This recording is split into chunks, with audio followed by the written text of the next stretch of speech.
So, hello people, welcome to my first old school RuneScape video. I used to make videos in old school RuneScape when it actually was RuneScape, so back in 2006, 7, 8 sort of time. Made some sort of crappy PKing videos, one of which still exists. I'll put a link in the description below if you want to check it out. But I thought I'd have a go at making an old school RuneScape video now. This video in particular is going to be for Monkey Madness 2 without prayer. So the reason I'm doing the video is that lots of people have come up to me and asked me how I've done it without prayer. And when I first said I was going to do it without prayer, people laughed at me and said, "Oh, don't be ridiculous, you know, the boss hits 60s." But I thought, well, I did Recipe for Disaster at level 50 something or 60 without prayer. I reckon I could make a decent attempt at it, and I succeeded, so thought I'd show you guys. Notice that I'm taking quite crap gear, and that's because I'm likely to die, and you can't get stuff back if you die on this boss. I'm also using a longbow. The reason for that will be clear later. You could take either a crystal bow, or I think a crossbow might work if you use long range stance, but I don't want the defense XP because I'm currently 42 defense. And the reason I don't have prayer, by the way, guys, is because this is supposed to be a berserker, and you don't get any more melee bonus from higher than 34 prayer, so it's a waste in my opinion. You might argue that you should get 40 for fire cape, but it's possible to get fire cape without 40 prayer, even without 37 prayer, so I'm kind of keeping my options open for now in case I do ever decide to attempt the fire cape without prayer. 42 defense just because it's high damage output. The 3 defense levels for berserker aren't worth it. You might argue that the actual extra defense levels themselves, so quite aside from damage output, you might argue that the defense levels themselves are better and make the difference, but I'm not sure yet. I haven't done the maths, so I'm leaving my options open there as well. But I probably will at some point get higher prayer and potentially higher defense, but we'll see. So as I said, Monkey Madness 2. So I was going to make a full guide for this, but I was lazy and I then just started playing again, so I didn't bother before I started the quest. But the cool thing about this quest is you can revisit the boss battle at the end of the quest, so I'm going to go ahead and do that now, talk to you guys how you can do it without prayer. So I'll give you a quick walkthrough of the rest of the quest without prayer, but you'll have to be familiar with the quest or have a guide in front of you to really understand without me showing you. The first chapter, it's split into 5 chapters in the quest guide. The first chapter has no fighting in it whatsoever, so it's fairly straightforward to do without prayer. The second chapter, there's a horrible maze type thing, but like an extended underground pass. It's pretty grim. There's a way to do it, a quick way to do it if you can tank a lot of damage, but as we haven't got prayer, we're going to have to take the agility route. And we're still going to die a lot. When you fail an obstacle, you fall down into a pit of, I think they're maniacal monkeys, and take a shit ton of damage. The melee ones are unlikely to kill you, but the ranging monkeys on the latter parts of the thing are very likely to kill you. I think I died 5 times. I think I've revived 5 times, died 2 or 3 times, and banked 2 or 3 times when I was doing it. Yeah, and at the end of the maze, so there's a specific route that you have to follow, and it's a bit of trial and error to find out what route you have to take. So I recommend, you are going to die a lot, I recommend you don't take your fighting gear until you've established your route, and then once you know exactly what your route is, take your fighting gear. You can still fail the obstacles, but yeah. You're much less likely to fail if you know where you're going first. Yep, after that you've got a fight with Croc, which is fairly straightforward. If you've got 40 prayer, pray range, stay away from him, just run around the room with the stamina pot, avoiding his melee attacks. If you haven't got prayer, do the same thing. But obviously you're going to take much more range damage, and I think it hits in the 30s, but not that often, so some sharks and brews and you should be fine. Chapter 3, there's 2 fights, one with a troll that you can completely safe spot by standing in the door at Troll Stronghold, and an ogre that you can't safe spot, but I think you can flinch it. If not, you can stand in a safe spot, come out, shoot him until he hits you for a 40 something, and then run back into the safe spot, eat up, then come out, start attacking him again. Should be fairly easy to do, even at a relatively low level. Chapter 4, you come back to the gnome stronghold and you have to kill some tortured gorillas, but they're quite straightforward ones as they just melee and you can safe spot them across benches and trees. Chapter 5 is the final battle. The first part is killing some tortured and demonic gorillas, I think, but this time you've got Naive to help you. I don't actually know if that's how you pronounce her name, but we're going to go with Naive. Neve? I'm not sure. But yeah, if you do things right, she'll kill them for you.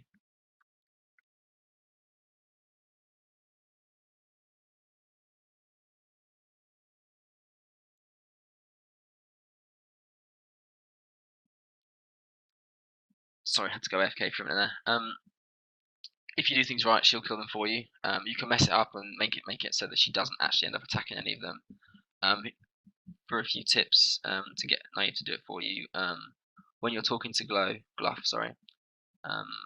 before you kill them, let the gorillas attacking you interrupt the final text. Don't click to continue past it, and never call Naive towards you as a pet.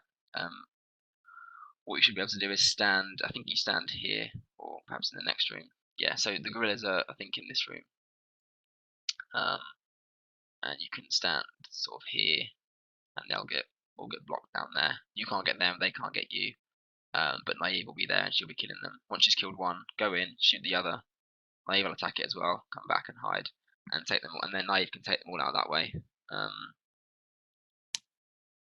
You need to bring range and melee, or you need 2 attack stars because sometimes they prey melee, and then Naive can't do any damage, so you've got to hit them with range or mage until they switch to melee, and then Naive kill them.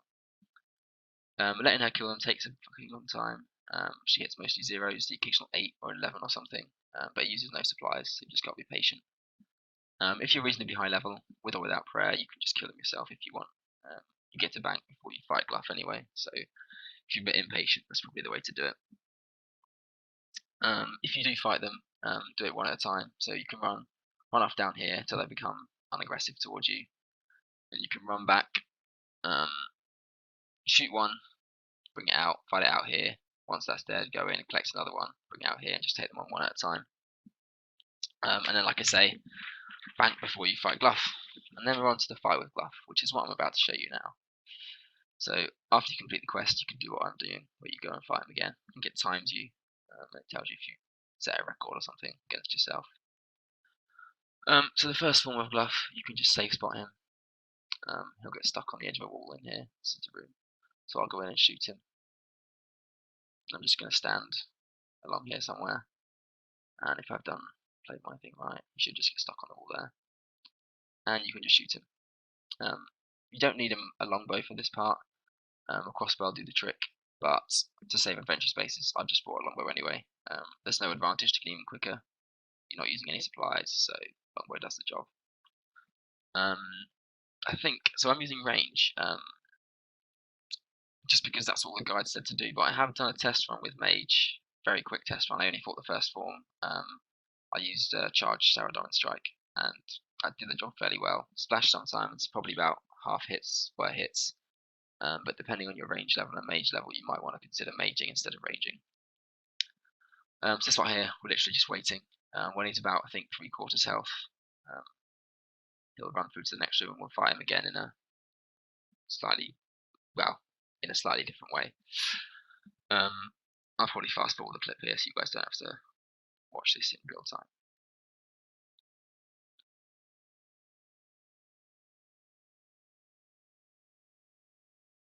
Alright, so here we are. Here's the cutscene before we fight the second form. I say form, I mean he's really the same, he doesn't change form or anything, he just uses different attacks. So, the second form, people say you can't safe spot, they're wrong. You can, but not in the same way. So, sorry about that guys, someone came to the door, had to dash off. So, as I was saying, some people say you can't safe spot the second form, but they're wrong, you can, you just got to know how to do it. This form ranges you.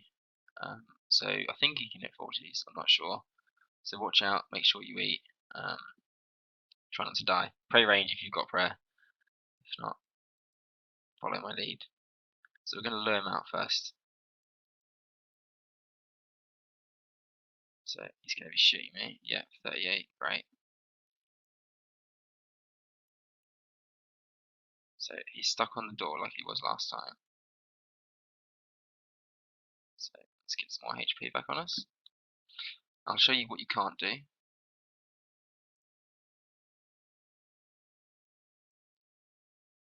So if we try and safe spot him here,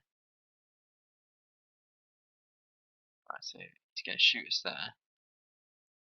And if we try and shoot from here, we can't. So no matter how close we get, how far away we get, he can still hit us. So what we're going to do, we're going to run as far east as we can. And he should follow.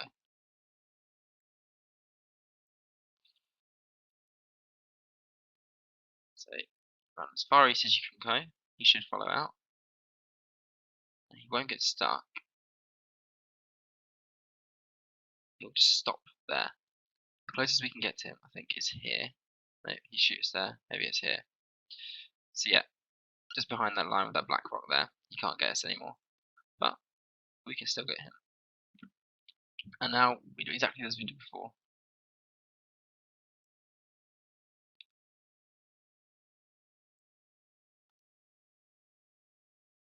And then it's a waiting game. And we get him down to about half HP this way.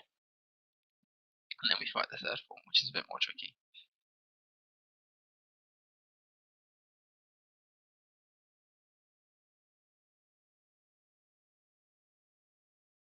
As I said before, depending on your mage and range levels, you might be better off maging this, but I haven't actually tested mage on the second and third forms. I imagine his mage defense is the same, so it should work just fine. And the range of mage spells is all 10 squares, which is the same as a longbow. So the range isn't an issue. Okay, so that's the second form down. Now we're going to move on to the third form, which is going to be the hardest for us. So when they first released Monkey Madness 2, I understand that you could completely safe spot this form, and the final boss wasn't such a big deal after all. But they've since patched that, and you can't safe spot him completely. So the closest we can get here without being attacked is this square right here. He can't get us there. If I step 1 square forward, he's going to do his mage attack on us, which pulls us towards him. I'm pretty sure it's a mage attack. Well, actually, I'm not very sure at all. I watched someone else's video where they said it was a mage attack. It sounds like a mage attack. But yeah, so I'll show you. If I step towards him once, he'll pull me in. There you are, pulls you in. So you just want to run back, get safety out of it again. So hitting all that time, which is lucky because he can hit in the 40s. Oh gosh, die again. That was stupid.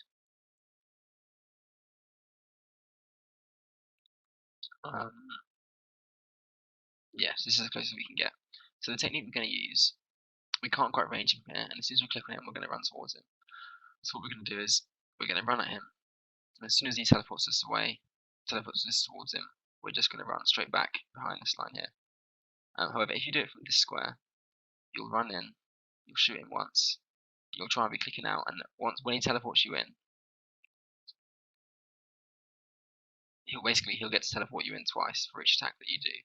If you stand back 1 square here, when you run in, you'll be able to shoot him, and he'll only be able to teleport you back once.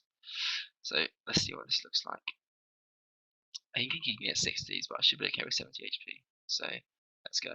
So click run in, he teleports us in, and we run straight back out. And yeah, he hit quite hard, and he only got 1 attack in. If we'd run in from here, he probably would have got 2 attacks in. So now I'm going to brew up. Pot up. Stamina pot's a good idea here. I'm going to use range pots. You probably don't need them. Might be better off having more brews, but it's worth trying. And if you time it right, you can actually get 2 shots in before it teleports you out. Like that. And all we're going to do is repeat this until he dies.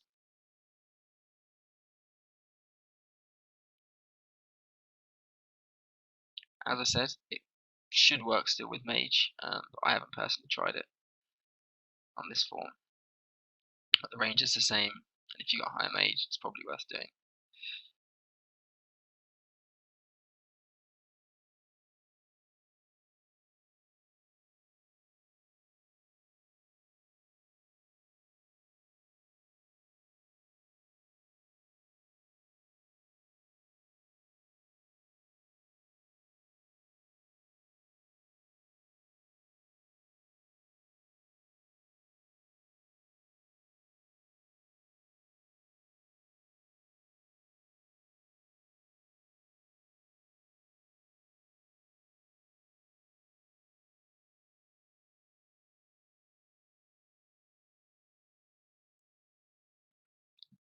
And there we are.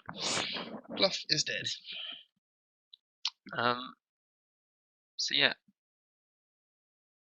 that is more or less the end of the quest. If you're doing the quest, you won't end up here. You'll end up back in the crash site cavern. You'll have to walk back out again and go and see the Gnome King, and that will be the quest complete. If you found this helpful, please let me know. Drop a comment, subscribe, whatever people do. Yeah, thanks for watching.